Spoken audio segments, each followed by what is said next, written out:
His lips moved against hers like a man finally setting down something he had carried until it had reshaped his bones.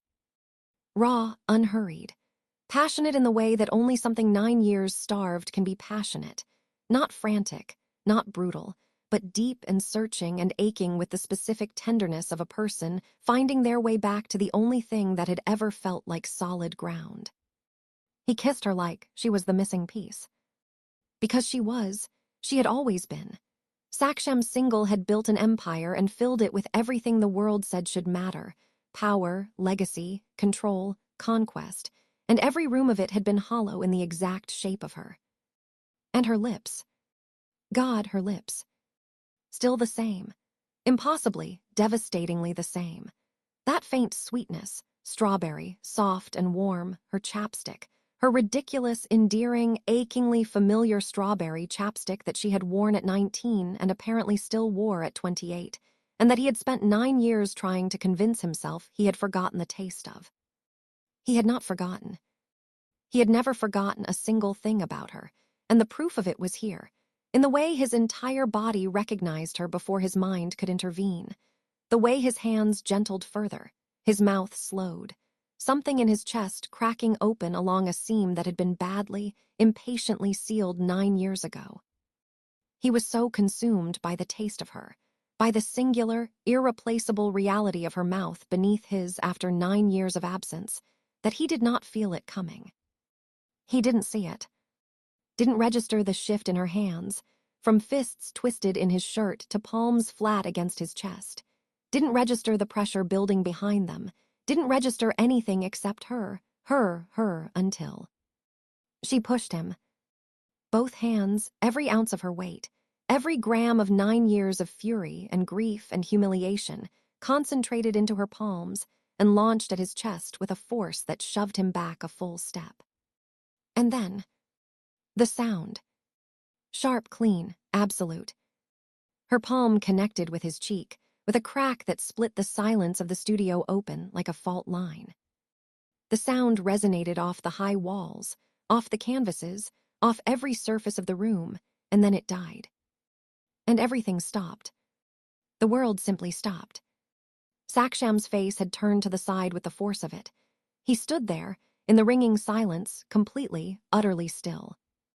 A man who had never in his adult life been made to flinch. A man who had once sat in a room while someone had threatened to destroy his entire company and had not so much as blinked. He stood with his face turned to the side, and he did not move. 1 second. 2. His hand came up slowly, not sharply, not reflexively, but with the careful, almost bewildered movement of a man verifying something he wasn't certain was real.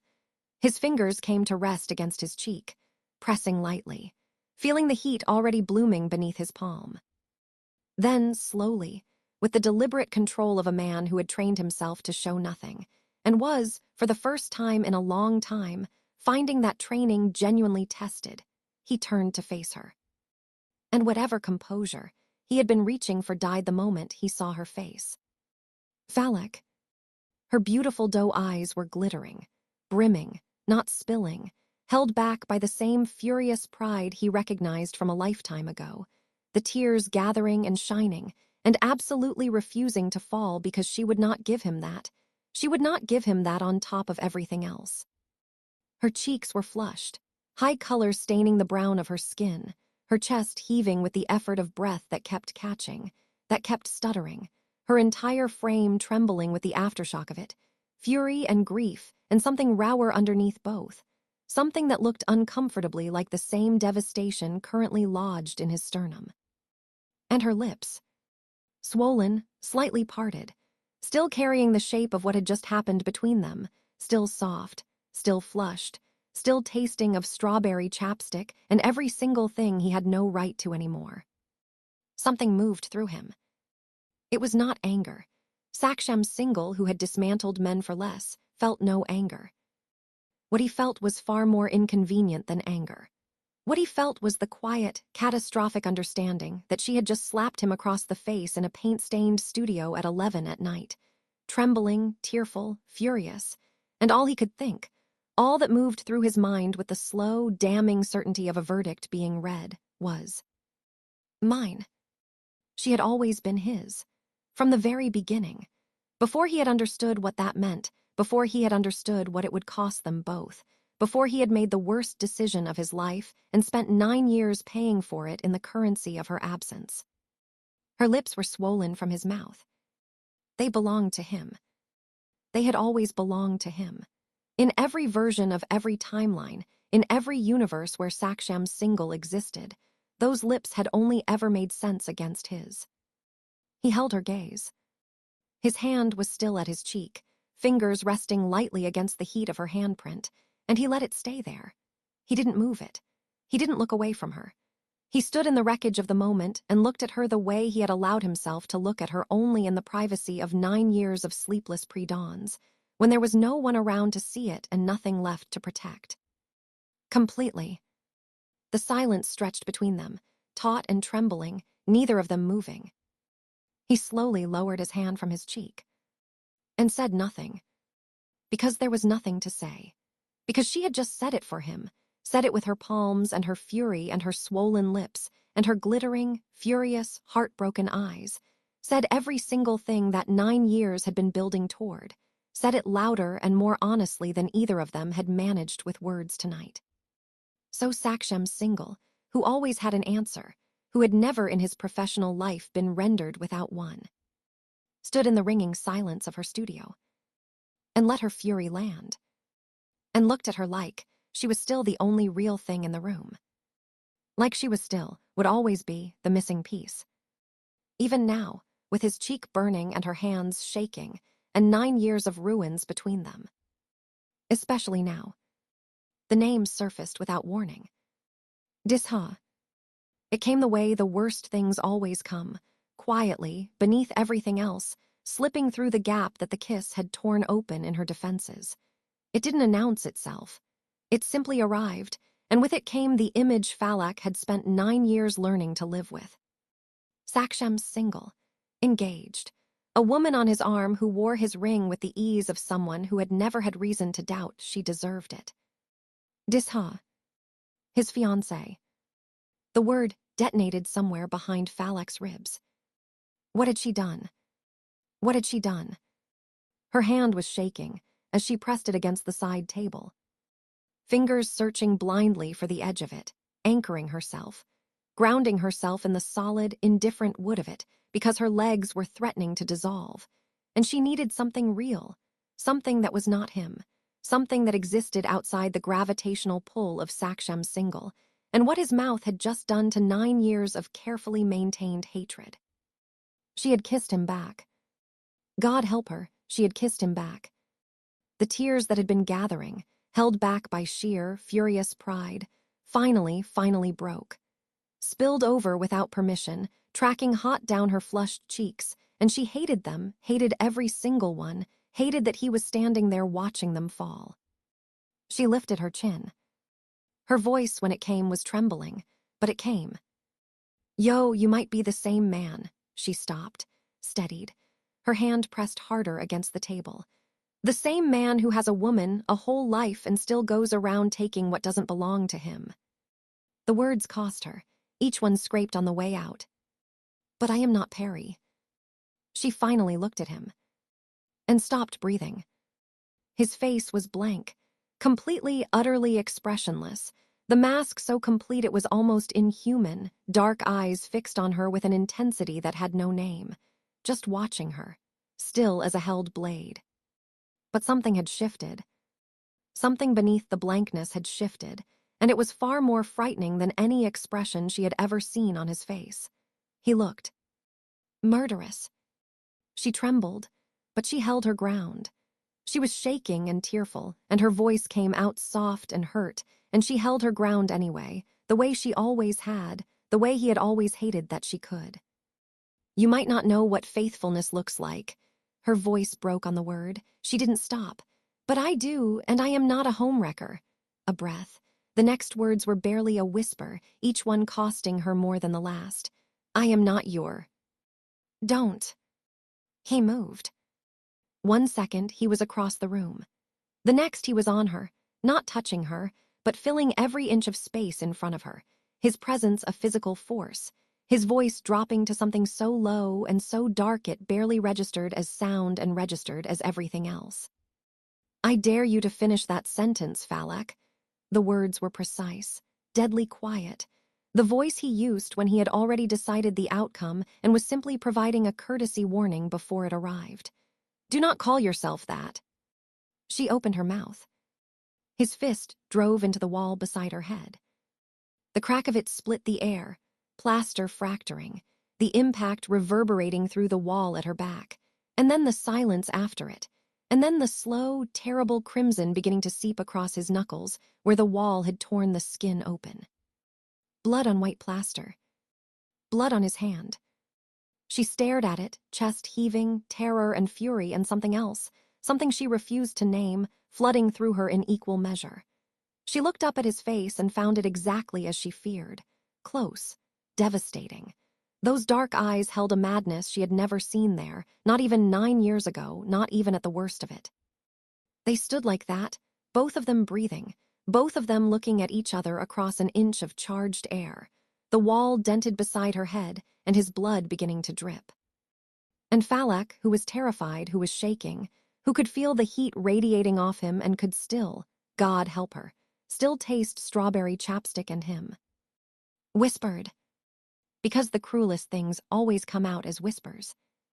"Roy, uncle asked for my hand." Her voice was thick, waterlogged, barely holding its shape. "For his son." His eyes didn't move from her face. "Papa asked me for my answer." A single tear tracked down her cheek. "I said yes." The world stopped. It simply stopped.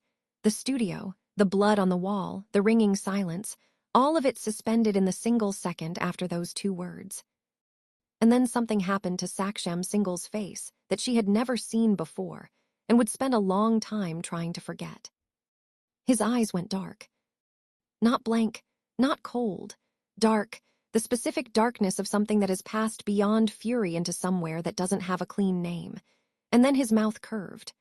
Slow, wrong. A smile that had nothing to do with anything warm, a smile that belonged on the face of a man who had just decided something, and the decision was catastrophic. A low, sinister sound left him. It could have been a laugh. It had the shape of one. It had none of the contents. And then his lips were on hers again. But this was not what came before. What came before had been confession, had been careful, had been the kiss of a man laying something down. This was the opposite of that. This was punishment, his mouth demanding, biting, punishing, his teeth catching her lower lip with a pressure that blurred the line between pain and something she was not equipped to examine right now. She kept her mouth sealed. She refused. His injured hand found her waist. The contact made her gasp, the heat of it, the shock of his blood-wet knuckles pressing through the thin fabric at her hip, and in the half-second her lips parted he was already there, his tongue slipping past every defense she had left, kissing her with a thoroughness that was nothing short of obliterating. Licking, biting, consuming, as if he could kiss the name Mohit Roy out of her mouth before it had the chance to become real, as if he could make her body understand what his voice apparently could not say. "No, absolutely not, over my dead body." She beat her fists against his chest. She pushed with everything she had, and it was nothing. Less than nothing. He was immovable, he was possessed. His arm locked around her, pulling her flush against him with the casual, devastating certainty of a man who had decided that physics was a negotiation he was not currently participating in. She was going to pass out. The thought arrived with surprising clarity through the roaring in her ears.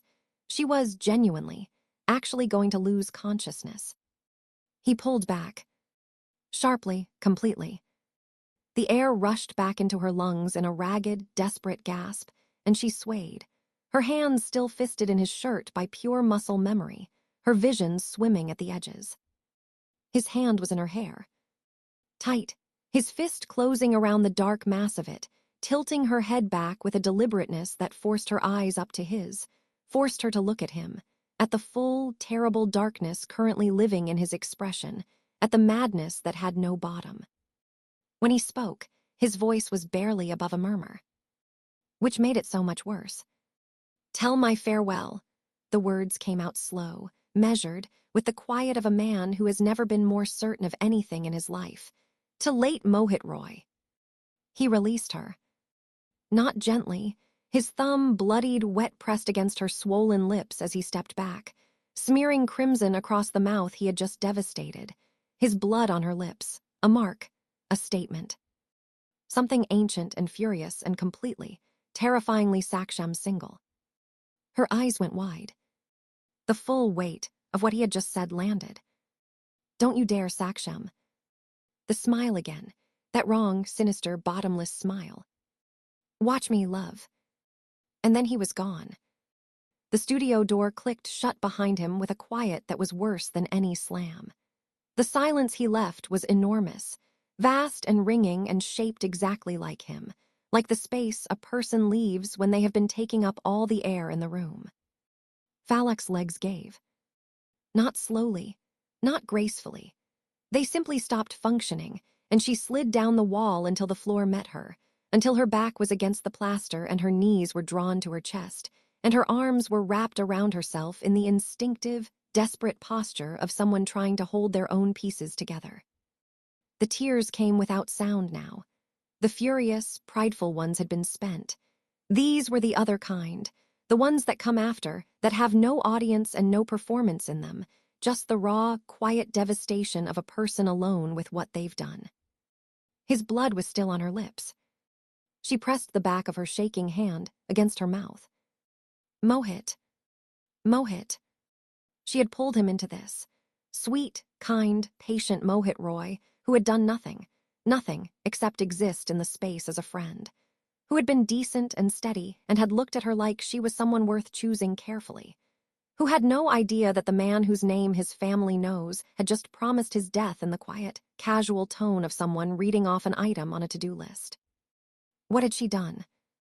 What had she done?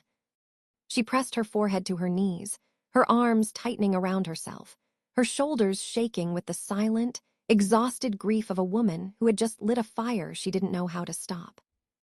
Outside, somewhere in the city, Saksham Singal was already moving. And Mohit Roy didn't know. She pulled out her phone from the chest pocket of her top.